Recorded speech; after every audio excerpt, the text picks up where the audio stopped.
Hello students, कैसे हैं आप सभी लोग। मैं हूं Pooja Singh and welcome back to my channel accounting master class. And this is the 57th lecture. ये मेरा 57th लेक्चर है of our 1000 MCQ series. And आज इस लेक्चर में हम डिस्कस करने वाले हैं multiple choice question on the subject business environment. तो अगर आप टीजीटी की या पीजीटी की या केवीएस की या यूजीसी नेट की, जेआरएफ की या एलटी ग्रेड या नवोदय विद्यालय की भी इस समय वैकेंसी आई हुई है, अगर उसकी तैयारी कर रहे हैं या डीएसएसपी या कोई भी दूसरे कॉम्पिटेटिव एग्जाम की तैयारी कर रहे हैं और अगर उसमें business environment as a subject है, then this video lecture series is very useful for you. ये आपके लिए काफी यूजफुल है। तो मेरा बस यही कहना है कि इसका जरूर फायदा उठाइएगा, खुद भी पढ़िएगा और अपने फ्रेंड्स के साथ भी इनको ज्यादा से ज्यादा शेयर करिएगा। राइट। और एक बात और है कि कुछ स्टूडेंट्स की डिमांड है कि मैं इंटरनेशनल बिजनेस पे भी एमसीक्यू लाऊं। तो बस ये जो सब्जेक्ट है बिजनेस एनवायरनमेंट, ये जब फिनिश हो जाएगा ना तो मैं आईबी ही स्टार्ट करूंगी, इंटरनेशनल बिजनेस। ठीक। तो चलिए फिर आज का वीडियो लेक्चर हम स्टार्ट करते हैं।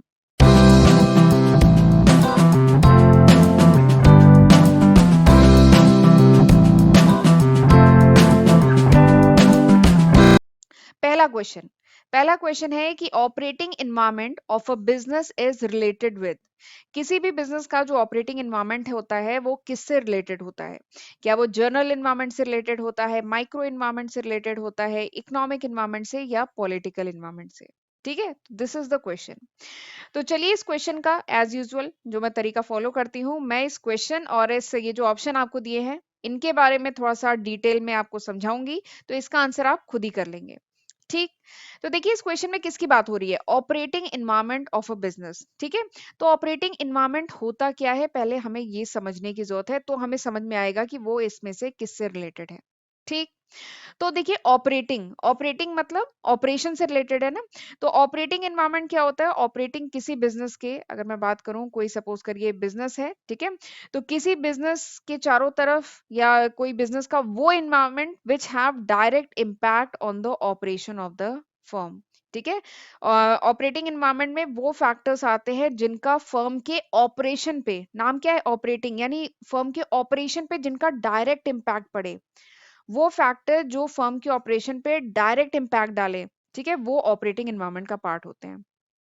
ठीक। यानी वो फैक्टर जो फर्म फेस करती है जब भी फर्म अपने प्रोडक्ट मैन्युफैक्चर करती है या उसकी मार्केटिंग करती है, सेलिंग करती है, ठीक है, प्रोडक्शन करती है, तो जिन फैक्टर्स को ऑर्गेनाइजेशन कॉन्टिन्यूअसली डायरेक्ट फेस करती है ना, वो सब किसका पार्ट होते हैं? ऑपरेटिंग एनवायरनमेंट का पार्ट होते हैं। ठीक।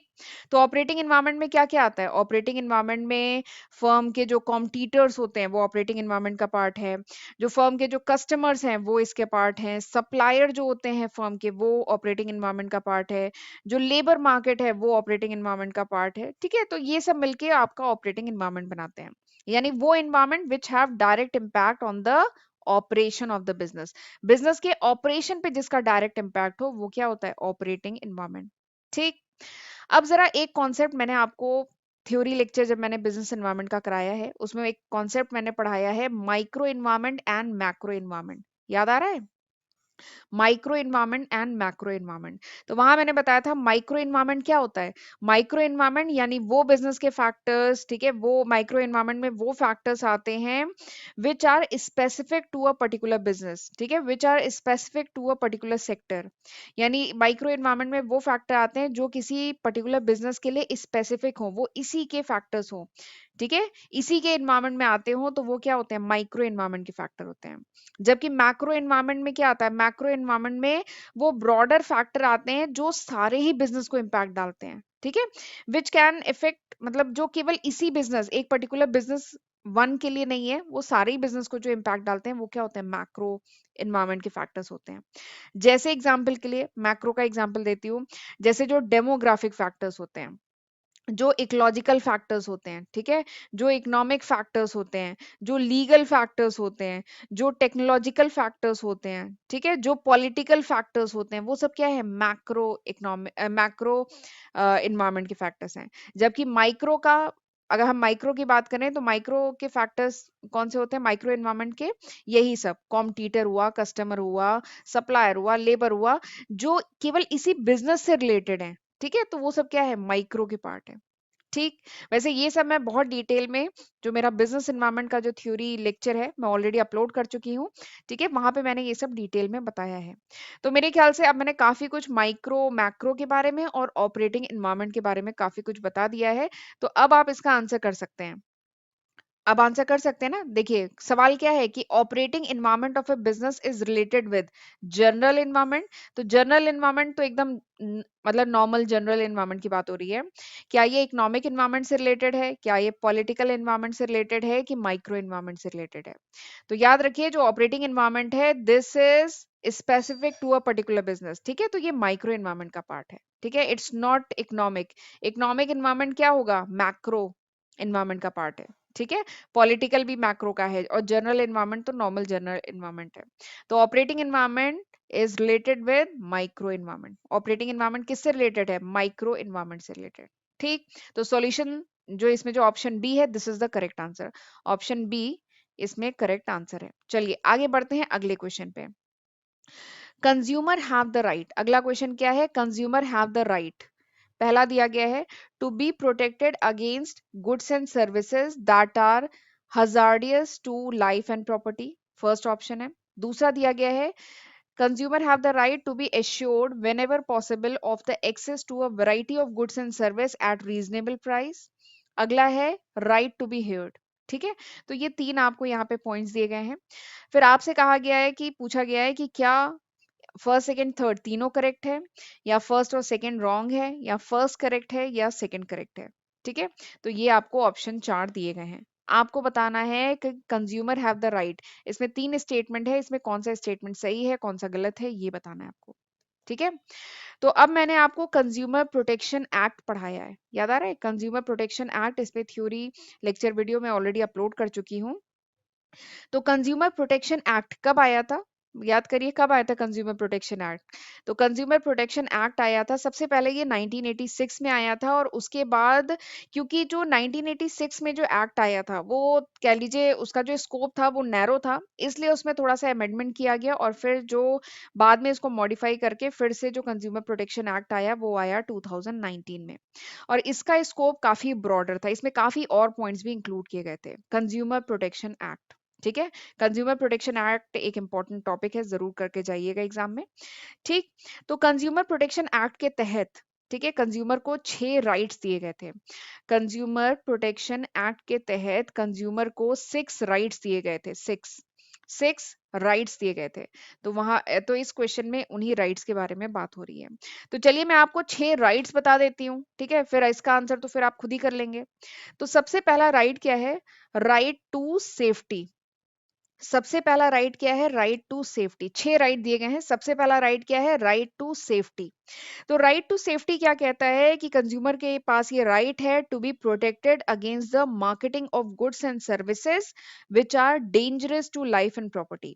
यानी कंज्यूमर के पास ये राइट है कि वो प्रोटेक्टेड रहे, ठीक है, अगेंस्ट ऐसे गुड्स एंड सर्विसेज की मार्केटिंग से प्रोटेक्टेड रहे जो उसकी लाइफ के लिए या उसकी प्रॉपर्टी के लिए डेंजरस हो सकती है। ठीक है, तो ये पहला राइट है कंज्यूमर के पास। दूसरा जो राइट है that is right to choose. दूसरा जो राइट है कंज्यूमर के पास that is right to choose. यानी कंज्यूमर के पास ये राइट है कि वो एश्योर्ड रहे, ठीक है, in a possible manner assured रहे कि उसको एक्सेस मिले to a variety of goods and services at competitive price. यानी कंज्यूमर को variety of goods and services का एक्सेस मिलना चाहिए एट कॉम्पिटिटिव प्राइस। ठीक है, ऐसा नहीं है कि एक ही सामान है और कंज्यूमर को अब उसी में से खरीदना है। ठीक है, उसके पास ये राइट है कि उसे एक्सेस मिले variety of goods and services का और एट कॉम्पिटिटिव प्राइस। तो ये दूसरा राइट है। अगला जो राइट है कंज्यूमर को मिला है that is right to be inform. अगला जो राइट है that is right to be informed. Right to be informed इसका क्या मतलब है कि कंज्यूमर के पास ये राइट है कि वो इन्फॉर्म रहे about the quantity and the quality. जो भी प्रोडक्ट जो भी सर्विसेज आप परचेज कर रहा है कंज्यूमर, उसकी क्वांटिटी, क्वालिटी, पोटेंसी, प्योरिटी, या उसका स्टैंडर्ड, या उसकी जो कह लीजिए प्राइस है, वो क्या हो, फेयर हो। ठीक है, उसके रिगार्डिंग कंज्यूमर इन्फॉर्म हो। ठीक है, उसे पता होना चाहिए। ठीक है, इसके लिए कंज्यूमर को ये भी राइट मिला है ताकि कंज्यूमर प्रोटेक्टेड रहे किससे, फ्रॉम अनफेयर ट्रेड प्रैक्टिसेस। तो ये तीसरा राइट है। चौथा राइट कंज्यूमर को जो मिला है that is right to consumer education. ठीक है। अगला क्या है, राइट टू कंज्यूमर एजुकेशन, यानी कंज्यूमर के पास ये राइट है कि कंज्यूमर एक्वायर कर सकता है knowledge and skill to be an informed consumer. Consumer एक नॉलेजेबल और कोई भी नॉलेज या स्किल एक्वायर कर सकता है ताकि वो एक इन्फॉर्म्ड कंज्यूमर बना रहे, ताकि उससे के साथ कोई भी धोखाधड़ी या अनफेयर ट्रेड प्रैक्टिस ना हो। ठीक। पांचवा जो राइट कंज्यूमर को मिला है, that is right to be heard, यानी हेयर्ड मतलब सुना जाए। यानी कंज्यूमर का जो भी इंटरेस्ट है, ठीक है, उसको कंसीडरेशन मिलना चाहिए, उसे कंसीडर करना चाहिए एट अप्रोप्रिएट फोरम। यानी अप्रोप्रिएट फोरम पे कंज्यूमर के साथ सपोज करिए अगर कोई फ्रॉड होता है, अनफेयर ट्रेड प्रैक्टिसेस होती है, तो उसकी जो भी फरियाद है उसको सुना जाए एट अप्रोप्रिएट फोरम। ये पांचवा राइट कंज्यूमर को मिला है। अगला जो राइट कंज्यूमर का है, that is right to seek redressal. Right to seek redressal, ठीक है।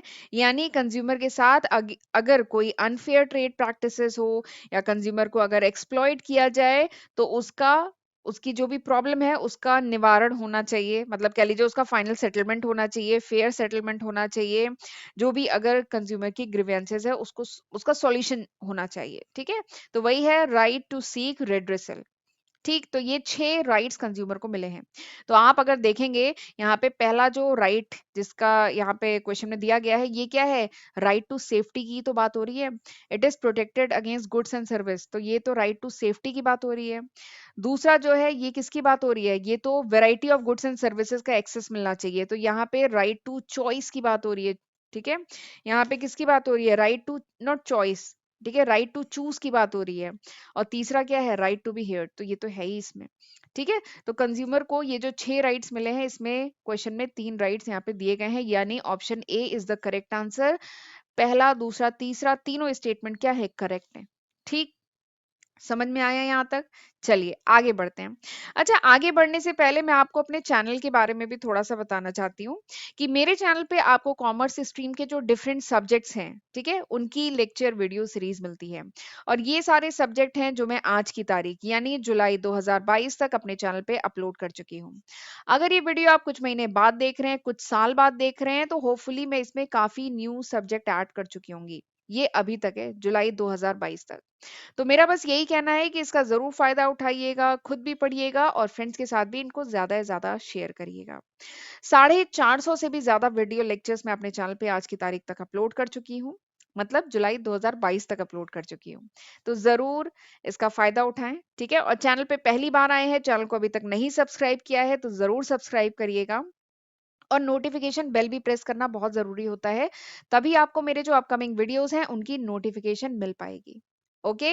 और प्लीज मुझे कमेंट सेक्शन में जरूर बताइए कि हाउ वाज दिस लेक्चर, ये लेक्चर कैसा है, आपके लिए यूजफुल है कि नहीं है, और आप किस कोर्स के लिए तैयारी कर रहे हैं। ठीक है, किस कोर्स मींस किस कॉम्पिटिटिव एग्जाम के लिए आप प्रिपेयर कर रहे हैं। आप नेट की प्रिपरेशन कर रहे हैं, असिस्टेंट अकाउंटेंट की, यूजीसी नेट की, या टीजीटी पीजीटी की, या केवीएस की, तो वो प्लीज मुझे कमेंट सेक्शन में जरूर बताइएगा। ठीक है, तो चलिए आगे बढ़ते हैं तीसरे क्वेश्चन की तरफ। तीसरा क्वेश्चन क्या है, which of the following is not a mode of foreign capital inflow in India. इसमें से कौन सा मोड नहीं है foreign capital inflow in India. India में जो फॉरेन कैपिटल इनफ्लो है, ठीक है, फॉरेन कैपिटल यानी बाहर से जो कैपिटल का इनफ्लो है इंडिया में, उसके कुछ कुछ मोड्स हैं। ठीक है, तो आपको बताना है इसमें से कौन सा मोड नहीं है। ठीक, मोड कौन कौन से बताए गए हैं यहाँ पे, FDI, FII, NRI and none of these. ठीक है, आपको बताना है कि फॉरेन कैपिटल इनफ्लो का मोड कौन सा नहीं है। ठीक, तो चलिए मैं पहले थोड़ा सा आपको बता देती हूँ कि कौन कौन से मेन मोड्स हैं of foreign capital inflow in India. India में जो फॉरेन कैपिटल का इनफ्लो होता है उसके मेन मोड्स कौन कौन से हैं उसके बारे में थोड़ा सा बता देती हूँ। ठीक है, तो जो अगर मैं मेन मोड्स की बात करूं कि इंडिया में जो फॉरेन कैपिटल का इनफ्लो होता है उसके मेन मोड्स की बात करूं, तो उसके जो मेन मोड्स हैं और ये क्या क्या है थोड़ा सा मैं अभी डिस्कस भी करूंगी। ये क्या क्या है, एक तो है एफडीआई, ठीक है, दूसरा क्या है एफपीआई, एफपीआई कह लीजिए या कह लीजिए एफआईआई, ये दूसरा इंपॉर्टेंट मोड है ऑफ फॉरेन कैपिटल इनफ्लो। एक है ECB, ECB is external commercial borrowing, ये भी एक इंपॉर्टेंट मोड है। और एक है एनआरआई, ठीक है, नॉन रेसिडेंट इंडियन। ठीक है, तो ये 4 जो है इंपॉर्टेंट मोड्स हैं फॉरेन कैपिटल इनफ्लो का इंडिया में। ठीक, तो मेरे ख्याल से आपको आंसर तो मिल गया है। आंसर क्या है? Option D is the correct answer. FDI mode है, एफआईआई मोड है, एनआरआई भी है और ईसीबी भी है। ईसीबी भी मोड है, ठीक है। नन ऑफ द दीज, यही यहाँ पे आंसर बन रहा है, ठीक है। बट ये क्या होते हैं इनके बारे में मैं थोड़ा सा बताती हूँ। देखिए एफडीआई क्या होता है? एफडीआई का फुल फॉर्म है फॉरेन डायरेक्ट इन्वेस्टमेंट। लिखती हूँ यहाँ पे foreign direct investment, foreign direct investment, ठीक है। तो एफडीआई क्या है? Foreign direct investment. ये एक तरीका का क्या होता है? क्रॉस बॉर्डर इन्वेस्टमेंट होता है। क्रॉस बॉर्डर इन्वेस्टमेंट होता है जहां पे क्या होता है, इन्वेस्टर जो एक कंट्री में रह रहा है वो दूसरी कंट्री के किसी इंटरप्राइज में इन्वेस्टमेंट करता है, ठीक है। जैसे एग्जांपल लेते हैं, यूएस की कोई कंट्री का कोई इन्वेस्टर जो है इंडिया की कंट्री, मतलब इंडिया में किसी कंपनी में किसी इंटरप्राइज में इन्वेस्टमेंट करता है, तो वो क्या होता है? FDI, foreign direct investment. नाम से ही खैर समझ में आ रहा है। तो ये एक क्रॉस बॉर्डर इन्वेस्टमेंट होता है जिसमें इन्वेस्टर एक कंट्री का दूसरी कंट्री के इंटरप्राइज में इन्वेस्टमेंट करता है, तो उसको कहते हैं एफडीआई। ठीक, दूसरा क्या है? एफपीआई। एफपीआई, एफपीआई का फुल फॉर्म है foreign foreign foreign portfolio investment. Foreign portfolio investment, FPI, foreign portfolio investment, ठीक है। एफपीआई बेसिकली क्या होता है? इसमें इन्वेस्टर जो दूसरी कंट्री का है वो बाय कर सकता है, ठीक है। हमारी जो होम कंट्री है उसके जो फाइनेंशियल एसेट्स बाय कर सकता है। जैसे यहाँ के बॉन्ड्स खरीद सकता है, एफडी मतलब वही जो फिक्स डिपॉजिट्स होते हैं वो खरीद सकता है, स्टॉक्स खरीद सकता है, म्यूचुअल फंड खरीद सकता है। तो वो क्या होता है? एफपीआई, ठीक है, फॉरेन पोर्टफोलियो इन्वेस्टमेंट। इसका मतलब क्या है? एक कंट्री का जो इन्वेस्टर होता है वो दूसरी कंट्री के फाइनेंशियल एसेट्स में इन्वेस्टमेंट कर सकता है, वहां के शेयर, म्यूचुअल फंड, बॉन्ड वगैरह परचेज कर सकता है। तो वो होता है एफपीआई, फॉरेन पोर्टफोलियो इन्वेस्टमेंट। और ये कैसे करता है? एफआईआईज, यहाँ पे मैंने ऑब्लिक करके लिखा है। अब दोनों आपको चाहे एफपीआई भी मिल सकता है, एफआईआई भी लिखा मिल सकता है उसकी जगह। एफआईआई क्या होता है? एफआईआई होता है फॉरेन इंस्टीट्यूशनल इन्वेस्टर। एफआईआईज क्या होते हैं? Foreign institutional investors. ये बेसिकली क्या होता है? देखिए अगर मैं इंडिया के रिस्पेक्ट में बात करूं, फॉरेन इंस्टीट्यूशनल इन्वेस्टर्स क्या होते हैं? बाहर फॉरेन कंट्री के वो इंस्टीट्यूशनल इन्वेस्टर जो इंडिया के प्राइमरी मार्केट, इंडिया के secondary market, secondary capital market में जो इन्वेस्टमेंट करते हैं, ठीक है। तो वो क्या होते हैं? FIIs, foreign institutional investor. ठीक, यहाँ पे तीसरा ऑप्शन क्या है? एनआरआईज। एनआरआईज क्या है? Non resident Indian. एनआरआईज क्या है? Non resident Indian. ये बेसिकली वो इंडिविजुअल होते हैं जो क्या होते हैं? सिटीजन होते हैं इंडिया के, जो इंडियन ओरिजिन के होते हैं, but they are not residing in India. तभी तो है NRI, non resident. Non resident मतलब रह नहीं रहे हैं, they are not residing in India, ठीक है, but they have Indian origin, वो इंडियन ओरिजिन के हैं, सिटीजन ऑफ इंडिया है, तो वो एनआरआई। ठीक, फिर एक और बच रहा है ईसीबी। ईसीबी, ईसीबी का फुल फॉर्म होता है एक्सटर्नल कॉमर्शियल बोरोइंग। मैं लिख देती हूँ यहाँ पे, ईसीबी का फुल फॉर्म है external commercial borrowing. Commercial borrowing, external commercial borrowing. देखिए इनके फुल फॉर्म से ही इनके बारे में काफी कुछ पता चल जाता है।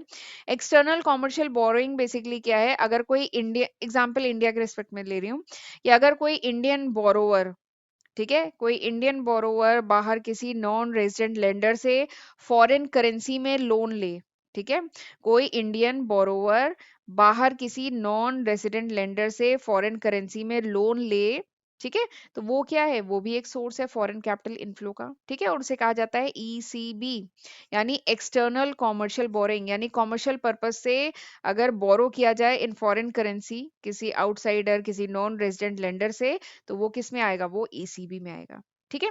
तो ये 4 इंपॉर्टेंट मोड होते हैं फॉरेन कैपिटल इनफ्लो के। तो मेरे ख्याल से आपको आंसर मिल गया है, option D is the correct answer, क्योंकि ये तीनों क्या है? ये इनफ्लो के मोड हैं। ठीक, अगला क्वेश्चन करते हैं, विच of the following is not an element of micro environment of a business. यानी बिजनेस का जो माइक्रो इन्वायरमेंट होता है, ठीक है, उसका एलिमेंट कौन सा नहीं है इसमें से? ऑप्शन क्या क्या है? Supplier, competitor, trade policy and public. ठीक, ये 4 ऑप्शन दिए हैं। तो अभी शायद क्वेश्चन नंबर 1 में ही मैंने आपको बिज़नेस एनवायरनमेंट की अगर हम बात करें तो वहाँ पे इसको हम 2 कैटेगरी मोटा-मोटा 2 कैटेगरी में डिवाइड कर सकते हैं। एक होता है माइक्रो एनवायरनमेंट और एक होता है मैक्रो एनवायरनमेंट, ठीक है? तो ये 2 कैटेगरी में हम इसको डिवाइड कर सकते हैं बिज़नेस एनवायरनमेंट को। तो माइक्रो एनवायरनमेंट मैंने आपको बताया था अभी फर्स्ट क्वेश्चन में। माइक्रो एनवायरनमेंट क्या होता है? ये बेसिकली एक टाइप का ऑपरेटिंग एनवायरनमेंट होता है। इसमें वो सारे फैक्टर्स आते हैं माइक्रो एनवायरनमेंट के जिनका डायरेक्ट इम्पैक्ट पड़ता है on the operation of business. Business का जो भी ऑपरेशन है उस पर डायरेक्ट इम्पैक्ट पड़ता है माइक्रो एनवायरनमेंट के फैक्टर्स से।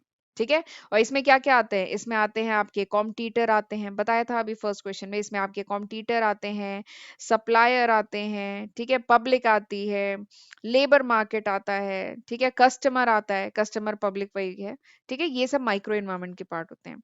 जबकि मैक्रो एनवायरनमेंट यानी ब्रॉडर फैक्टर्स जैसे political environment, legal environment, economic environment, technological environment, ठीक है, डेमोग्राफिक फैक्टर्स, तो वो सब किसके होते हैं? मैक्रो एनवायरनमेंट के पार्ट होते हैं। तो यहाँ पे पूछा गया है कि कौन सा एलिमेंट नहीं है माइक्रो का। तो सप्लायर तो माइक्रो का पार्ट है, कॉम्पिटिटर भी माइक्रो एनवायरनमेंट का पार्ट है क्योंकि इनका डायरेक्ट इम्पैक्ट पड़ता है बिजनेस पे, पब्लिक यानी कस्टमर भी माइक्रो एनवायरनमेंट का पार्ट है। लेकिन जो ट्रेड पॉलिसी है, ट्रेड पॉलिसी समझ रहे हैं ना? ट्रेड पॉलिसी मतलब वो रूल रेगुलेशन, वो प्रैक्टिसेस, वो अग्रीमेंट जो गवर्नमेंट मतलब बनाती है, जो पॉलिसी बनाती है which effect the trade with foreign country. यानी अगर कोई एंटरप्राइज फॉरेन कंट्री में ट्रेड करता है, मतलब नहीं, फॉरेन ट्रांजेक्शन्स अगर करता है, तो किन रूल रेगुलेशन, किन लॉ को, किन प्रैक्टिस को फॉलो करना है, वो सब बताया गया है ट्रेड पॉलिसी में। तो ये किसका पार्ट है? This is a part of macro environment, ये तो मैक्रो का पार्ट है ना। ठीक है, तो यहाँ पे कौन सा आंसर होगा? Option C is the correct answer. Micro का पार्ट कौन सा नहीं है? Option C. ठीक, चलिए अगला क्वेश्चन देखते हैं।